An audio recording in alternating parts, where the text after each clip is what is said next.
Hello everyone. आज के topic में हम लोग पढ़ने वाले हैं रेड सेल एनॉमलीज के बारे में, जिसको रेड सेल एबनॉर्मेलिटीज भी कहा जाता है। ठीक है, तो चलिए शुरू करते हैं। सबसे पहले इसमें क्या क्या पढ़ेंगे, तो हम लोग ये पढ़ेंगे कि नॉर्मल रेड सेल की मॉर्फोलॉजी कैसी है और कैसे वेरिएशन देखने को मिलता है रेड ब्लड सेल की मॉर्फोलॉजी में।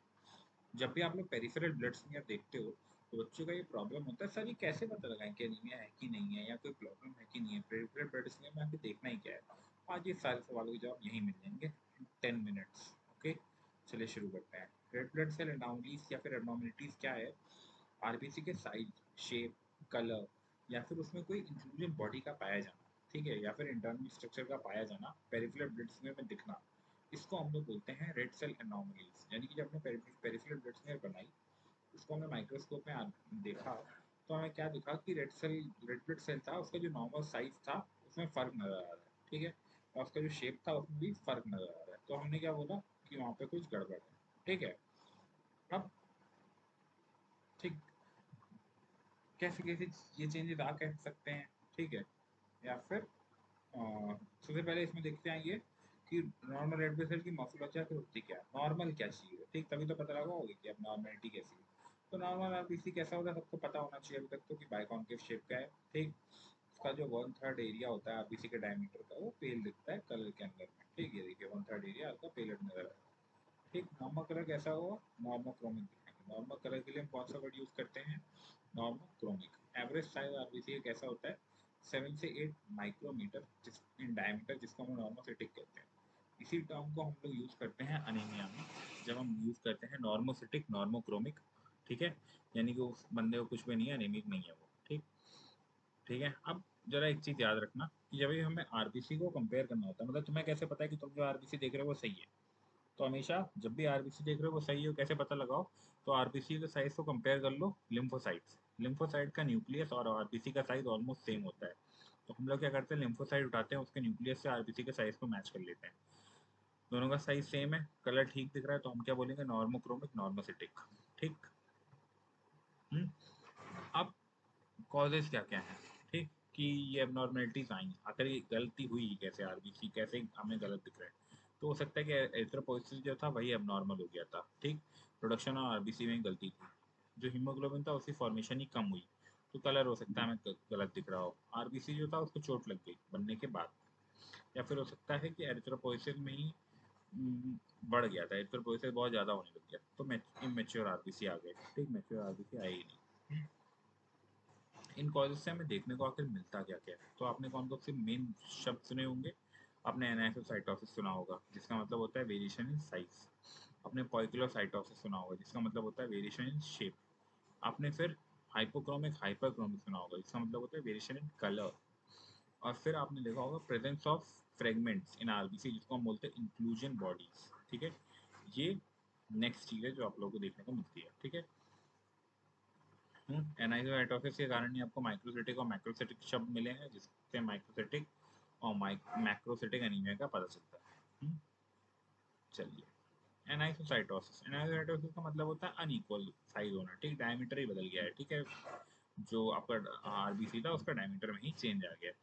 मैक्रोसिटिक कब होगा, मेगलोप्लास्टिक एनीमिया कंडीशन में ज़्यादातर ये अल्कोहल इंटेक के कारण होता है। ठीक, जो लोग ज़्यादा अल्कोहल पीते हैं उन लोगों को मैक्रोसिटिक एनीमिया होने के चांसेस ज़्यादा होते हैं। Microcytic microcytic iron deficiency anaemia, ये थैलेसीमिया कंडीशन में देखा जाता है। ठीक, अब देखिए कैसे हम कंपेयर करते हैं। कैसे पता लगा होगा कि आरबीसी नॉर्मल है या नहीं, तो ये देखो, ये रहा एक लिम्फोसाइट, ये रहा एक आरबीसी। लिम्फोसाइट का न्यूक्लियस और आरबीसी का न्यूक्लियस सेम है, नॉर्मोसाइट खत्म।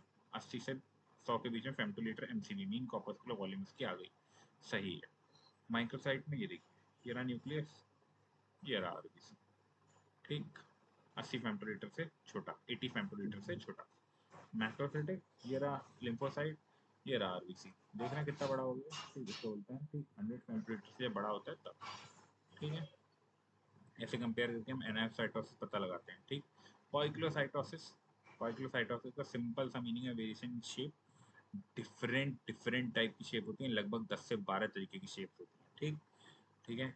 अब एकेंटोसाइट्स, टारगेट सेल, ओव्यूलोसाइट, स्टोमेटोसाइट, सिकल सेल, यहाँ पे सिर्फ 5 ही दिख रहे हैं, अभी आगे आगे आपको और दिख जाएंगे। ठीक है, इतने टाइप के शेप में चेंज आता है। सिकल सेल में देखिए क्रिसेंट मून शेप, स्टोमेटा में ये देखिए स्ट्रिप दिखेगी बीच में। ओव्यूलोसाइट में ओविल ओविल शेप का हो गया ये। टारगेट सेल में जैसे डार्ट फेंकते हैं ना, निशाना मारने वाला जो बोर्ड होता है उसके ऐसा दिखेगा। कैनोसाइट में दिखे ऐसा पूरा पूरा तरह बिखरता हुआ दिखेगा। पॉइक्लोसाइटोसिस मतलब शेप, बस ये याद रखना। पॉइक्लोसाइटोसिस मतलब शेप, ठीक। एनासाइटोसिस मतलब साइज, ठीक है। चलिए, नॉर्मल आरबीसी ये देखिए, मैक्रोसाइट में साइज बड़ा, liver disease, alcoholism. Target cell इस तरीके का नजर आएगा, iron deficiency anaemia, liver disease में देखने को मिलेगा। स्टोमेटोसाइट ऐसा देखने को मिलेगा, ठीक, लिवर डिजीज, अल्कोहलिज्म के कारण होता है। माइक्रोस्पिरोसाइट, हेरिडाइटरी स्पिरोसाइटोसिस। फ्रेगमेंट्स, ठीक है, एलिप्टोसाइट, टीयर ड्रॉप, पॉइक्लोसाइटोसिस, ठीक। जितने कॉलेज आपको याद हो पाए उतना अच्छा। वैसे आपको कुछ जगहों पर देखा कॉलेज सेम ही है, ठीक। पेंसिल शेप सिर्फ आयरन डेफिशिएंसी नहीं मिल सकता है, ठीक। ये आप लोग मान सकते हैं कि डिफरेंशिएट कर रहा है बाकी चीज़ों से, ठीक है। एकाइनोसाइट, लिवर डिजीज, ठीक है। Storage artifact, acanthocyte, liver disease, protein anaemia, renal failure. Basket shape, basket cell, basket shape का G6PD डेफिशिएंसी में ही देखने को मिलेगा। Sickle cell, sickle cell anaemia और माइक्रोसाइट आयरन डेफिशिएंसी एनीमिया, फिर हीमोग्लोबिनोपैथी हो गई है। अगर आपको इस पूरी वीडियो में ऐसे कोई भी टर्म्स दिखें जिनके बारे में आपको नहीं पता, जैसे कि G6PD हो गया, हीमोग्लोबिनोपैथी हो गया, आप मेरे को कमेंट में पूरा पूरा लिख सकते हैं। मैं प्रॉपर वीडियो बना के आपको दूंगा इन टॉपिक्स की, तो आप लोगों को, ठीक है। पेंसिल सेल ये देखिए, ये स्लाइड की इमेज है प्रॉपर, बिल्कुल एग्जैक्ट ऐसे ही दिखते हैं, ठीक है। फिर नेक्स्ट है सिस्टोसाइट। सिस्टोसाइट ये देखिए, फ्रेगमेंटेड आरबीसी, टूटे हुए टुकड़े आरबीसीज के, इनको क्या बोलते हैं, सिस्टोसाइट्स, ठीक है। फिर आता है रोलक फॉर्मेशन। रोलक फॉर्मेशन मतलब रोज में दिख रहे हैं, ठीक। कॉइन्स के स्टैक्स में आपको पॉइक्लोसाइटोसिस कैसे एर्थोसाइट जो थे वो अरेंज हो गए हैं, ठीक, रोज में, ये ऐसे, ठीक। इसमें inflammatory disorder, plasma cell, myeloma, increase production of antibody, ये सारे कारण रोलक फॉर्मेशन देखने को मिलती है, ठीक है। फिर आता है आपका पॉइक्लोसाइटोसिस। इसमें में नेक्स्ट है आपका बाइट सेल्स या ब्लिस्टर सेल्स। ये देखिए बाइट सेल, ऐसा लग रहा है सेब खा के आधा छूट दिया है, ठीक। G6PD की डेफिनेशन में, ठीक है। ब्लिस्टर सेल्स ये रहे, ठीक। देख रहे हैं, ये सब ब्लिस्टर सेल्स हैं, ठीक है। Next sickle cell, elongated cell, pointed end होगा इसका, ठीक है। ये हीमोग्लोबिन एसिस में पाया जाता है और इस सिकल सेल एनीमिया में देखने को मिलता है। फिर टीयर ड्रॉप, ये एरिथ्रोसाइट जिसमें भी टीयर आंसुओं की तरह नजर आएंगे, ठीक। कभी का इनकी ब्लंट प्रोजेक्शन होगी, बिल्कुल ये देखिए, ठीक है। ये माइलोफाइब्रोसिस, थैलेसीमिया और दूसरे एक्स्ट्रामेडुलरी हीमेटोपोइसिस देखने को मिलते हैं। एक्स्ट्रामेडुलरी हीमेटोपोइसिस का मतलब वो हीमेटोपोइसिस जो कि बोन मैरो के बाहर हो रही है, बोन मैरो के अंदर नहीं, ठीक। अब एलिप्टोसाइट, ठीक, एलिप्टिकल शेप के दिखेंगे, सिगार शेप के दिखेंगे, ठीक। हेरिडाइटरी हो सकते हैं। एंथोसाइट्स, ठीक, यहाँ पे इरेगुलर स्पेस है, ये देखिए, ठीक है। विथ लेंथ नंबर किसी में भी आपको अलग दिख सकते हैं।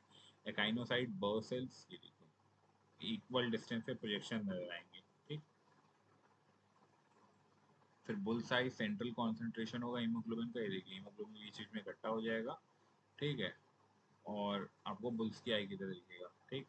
Haemoglobinopathy, thalassaemia, iron deficiency anaemia, splenectomy, obstructive liver disease, इन सब में आपको ये नजर आएंगे। स्टोमेटोसाइट्स, ठीक, बीच बीच में स्ट्रिप्स नजर आएंगे आपको वाइट वाइट कलर, ठीक। Slit like areas. अब आते हैं वेरिएशन कलर, ठीक। अभी तक आपने दो तरीके के एबनॉर्मेलिटीज देख ली, एक शेप में और एक साइज में। तीसरा क्या है, कलर में, ठीक। कलर में क्या हो सकता है, हाइपोक्रोमिया और हाइपरक्रोमेसिया, ठीक, या फिर हाइपरक्रोमिया, ठीक। हाइपोक्रोमिया का मतलब क्या होता है, कलर कम है।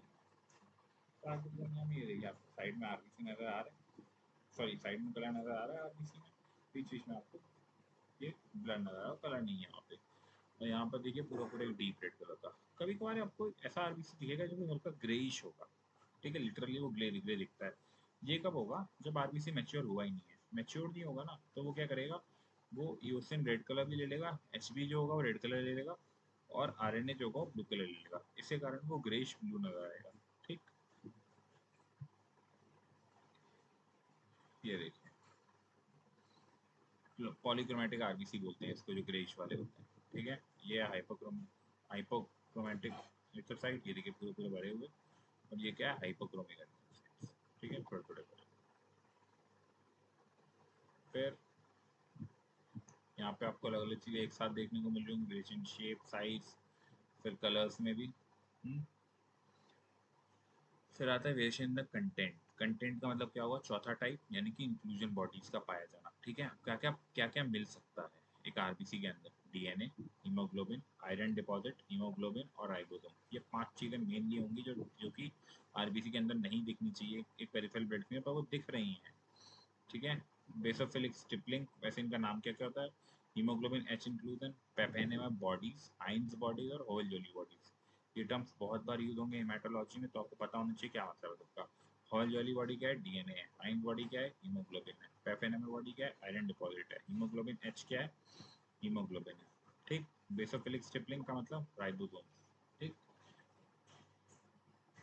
चलिए स्लाइड्स में कैसे दिखेंगे ये सब, तो ये रहा होवल जोली बॉडी, ये ठीक, ये क्या है, डीएनए। फिर नेक्स्ट आपको बेसोफिलिक स्टिपलिंग ग्रैन्यूल्स होते हैं, ये एक साथ अलग अलग स्प्रेडेड दिखेंगे, देखिए बिखरे हुए नजर आ रहा है आपको, है ना। और ये आरएनए होते हैं। ठीक, और अब जरा इधर देखिएगा, ये क्या है, पेपहेमर बॉडी। पेपहेमर बॉडी और पेपहेमर बॉडी और बेसोफिलिक स्टिपलिंग में क्या फर्क है। बेसोफिलिक स्टिपलिंग आपने देखी कि वो आ, वो कैसी थी, ये देखिए इवनली डिस्ट्रीब्यूटेड। और अगर यहाँ पे जाएंगे तो पेपहेमर बॉडी में क्या है, तो वहाँ पे भी ग्रेन्यूल्स हैं पर वो एक जगह पर इकट्ठा हो रखे हैं, ये एक प्रॉब्लम है। ठीक, और अच्छे होगा इस चीज़ को भूल जाते हैं। हाइंस बॉडी, हीमोग्लोबिन एच और reticulocyte, most commonly use supravital stain में कौन कौन सी स्टेन में दिखते हैं, तो न्यू मिथाइल ब्लू में और ब्रिलियंट सेल ब्लू में आपको ये देखने को मिल जाते हैं। ठीक है, हाइंस बॉडी मैच्योर एरिथ्रोसाइट होंगे ये। ठीक, यहाँ पे हीमोग्लोबिन आपको दिखेगा, सिंगल या फिर मल्टीपल भी दिख सकता है, और ज़्यादातर ये मेम्ब्रेन से बना हुआ दिखेगा, मेम्ब्रेन से देखिए बाहर की तरफ बना हुआ है। ठीक, ये बंधे हुए नजर आ रहे हैं आप लोगों को, ये इसी को बोलते हैं। ठीक, और ये ज़्यादातर G6PD रेफरेंस देखने को मिलेगा, और न्यू मेथिलीन ब्लू की स्टेन होती है इसमें। ठीक है, फिर आता है आपका हीमोग्लोबिन एच। हीमोग्लोबिन एच में क्या दिखेगा, एरिथ्रोसाइट्स मैच्योर दिखेंगे। Composition, haemoglobin beta chains, number multiple या फिर डिस्पर्स या फिर एक भी हो सकता है, गोल्फ बॉल की तरह दिखते हैं, ये देखिए दिख रहा है आपको गोल्फ बॉल, बिल्कुल ऐसा ही नजर आता है। नेक्स्ट है रेटिकुलोसाइट्स, इमेच्योर एरिथ्रोसाइट है तो इसमें आपको आरएनए बड़ा हुआ नजर आएगा। ठीक, डार्क ब्लू दिखते हैं। ठीक है, पेरिफेरल ब्लड इसमें 0.5 से 2.2%। ठीक है, 2% से ज़्यादा का है तो फिर हिमोलिटिक अनीमिया हुआ है, इस बात का पता चलता है। ठीक, ये है पॉलीक्रोमेटिक एरिथ्रोसाइट। ठीक, ये राइट स्ट्रेन से हुआ है। और ये है आपका रेटिकुलोसाइट्स जो कि सुप्रावाइटल स्ट्रेन से करते हैं। स्ट्रेन से याद करना बहुत जरूरी होगा, आगे चल के भी आपको ये भी दिख जाएगा। Howell Jolly body, Heinz body, haemoglobin H. Howell Jolly body Wright Giemsa stain और सुप्रावाइटल स्ट्रेन दोनों में दिखती है। हाइंस बॉडी सिर्फ सुप्रावाइटल में दिखी, हीमोग्लोबिन एच भी सिर्फ सुप्रावाइटल में दिखा। प्लाज्मोडियम, प्लाज्मोडियम स्पीशीज मलेरिया के दौरान देखते हैं हम लोग, ये भी एक तरीके का इंक्लूजन ही है। ठीक है, न्यूक्लिएटेड आरबीसी। ठीक, वैसे तो ये नहीं दिखना चाहिए पर अगर दिख रहा है तो फिर इसका मतलब है कि आपको इन्फेक्टिव एरिथ्रोपोइसिस हुआ है। अगर कभी भी आरबीसी पूरा दिख रहा हो और उसमें न्यूक्लियर दिख रहा हो तो इसका मतलब है कि आपको जो बॉडी है उसमें इन्फेक्शन हो रहा है या फिर इन्फेक्टिव एरिथ्रोपोइसिस हो रहा है। ठीक, स्ट्रेन से याद कर लीजिए। हाविल जॉली बॉडी किस चीज़ से बनी होती है, डीएनए से। राइट जिम्सा स्ट्रेन में दिखेगी, मिथिलिन ब्लू में दिखेगी, क्रूशियन ब्लू में नहीं दिखेगी। बेसोफिलिक स्टिपलिंग आरएनए होता है, राइट जिम्सा में दिखेगा, न्यू मैथिलीन ब्लू में दिखेगा, क्रूशियन में नहीं दिखेगा। पेपहेमर बॉडी, आयरन होती है कॉम्पोजिशन इसका, राइट जिम्सा में दिखेगा, न्यू मैथिलीन ब्लू में दिखेगा, क्रूशियन में नहीं दिखेगा। Cabot ring, remnant of mitotic spindle, Wright Giemsa में दिखेगा, न्यू मैथिलीन ब्लू में दिखेगा, क्रूशियन ब्लू में नहीं दिखेगा। Heinz body, unstable haemoglobin, Wright Giemsa में नहीं दिखेगा, न्यू मैथिलीन ब्लू में दिखेगा और क्रूशियन ब्लू में नहीं दिखेगा। Haemoglobin H beta chains, right Giemsa में नहीं दिखेंगे, न्यू मैथिलीन ब्लू में दिखेंगे और क्रूशियन ब्लू में नहीं दिखेंगे। ठीक, तो आपको क्या दिखा, सुप्रावाइटल स्टेन में ऑलमोस्ट सब कुछ दिखता है।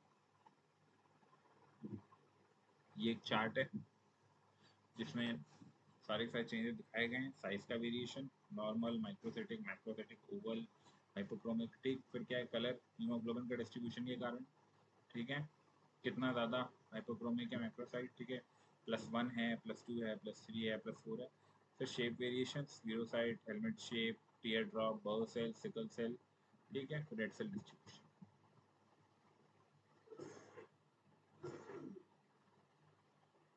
Thank you so much, I hope कि आपको ये वीडियो पसंद आया होगा। नेक्स्ट वीडियो मिलेंगे। कोई भी प्रॉब्लम हो, कुछ भी हो, आप लोग डायरेक्ट कमेंट कर सकते हैं। आप लोग किसी पर्टिकुलर टॉपिक पे वीडियो चाहिए, आप लोग उसको भी कमेंट कर सकते हैं। Thank you.